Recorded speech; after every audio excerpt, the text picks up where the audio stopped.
So may nagtatanong bakit daw hindi nadagdagan yung 10 nila. Same lang din sa akin yung current balance ko is, ayan, pero patuloy ko pa rin siyang itinatap dito. Ayan o, tap. Kasi nakita mo yung earning rate, tumataas din siya. 8 hours, 22 minutes. Pero hindi ibig sabihin na okay na yan. Okay, dapat magpakita nga sana yung nakukuha natin dyan. Pero ang problema, meron pa silang kinakarap na issue ngayon. Okay? Ito nga yung sinasabi ko na kaya nga yung Pi Network hindi nagbibigay ng date kasi nga ang akala nila madali na lang pero may mga problemang dumadating. Hindi nila anticipate na biglang dami palang magta-try. Baka yun yung isang dahilan na kung saan eto, nagkukumahog sila. Dapat ayusin pa yung kanilang application. Kaya mag-wait lang tayo kasi sa atin naman is free lang naman to. Kumbaga kung maging successful to, then sinong makikinabang? Tayo lang din. Alam namin yung problema at yung team namin ay inaayos, okay, para ma-resolve as soon as possible. Sabi dito, yung mga referrals mo, hindi mawawala yun. Okay, once na merong update ang team, once na maayos na itong application, sabi dito, magkakaroon ng reset of everyone's balance before the official launch. Once na mag-reset, andyan na available na yung mga balance nyo dyan, mga Lodi. So marami pa rin kasi nagtatanong sa akin, ano to? 10 pa rin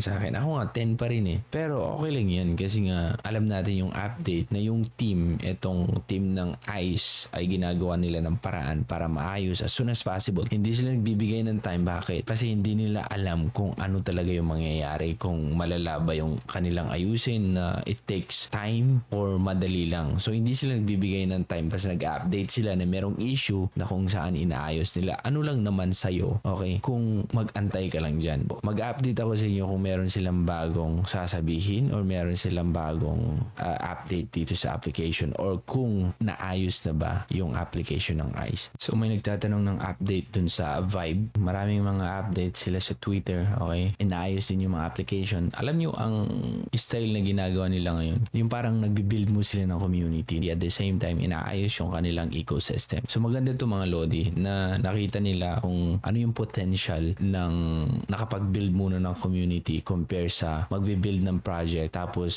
ifa-fund ng mga malalaking investor, maghanap ng retail investors. Hindi nag-work minsan yung ganun. So yung one way na ginagawa nila na naging successful is yung ginawa ng CoreDAO. Okay, na hanggang ngayon active pa rin yung CoreDAO na maraming mga application. Ito, may bagong airdrop sila. So yung ganitong style mga Lodi is maganda kaya maraming gustong tularan. Ngayon, itong Avive, ito yung nakikita kong parang CoreDAO lang din siya. Okay? So always nyong i-remind yung mga team nyo. Okay? Kasi sa ngayon, wala pa tayong nakikita. Hanggang ganito muna tayo. Support dito sa network. Saka kinukuha natin yung mga airdrop nilang Bitcoin at saka airdrop nilang Avive token. Pero pagdating ng araw mga Lodi, may mangyayari once tuloy-tuloy or inayos ng Avive team ito. At makita mo naman, lagi sila nag-update. Wala pang mga ads na nakikita ka dito sa application mismo. So, namimigay pa sila ng Bitcoin. Once na posible nang i-withdraw yung Bitcoin, sigurado yan mga Lodi, legit na sila. Okay? Kasi ganyan din nagsimula yung CoreDAO mga Lodi. Nagbibigay ng Bitcoin, walang mga ads. Hanggang ngayon, andyan pa rin sila na active yung ecosystem nila at maraming mga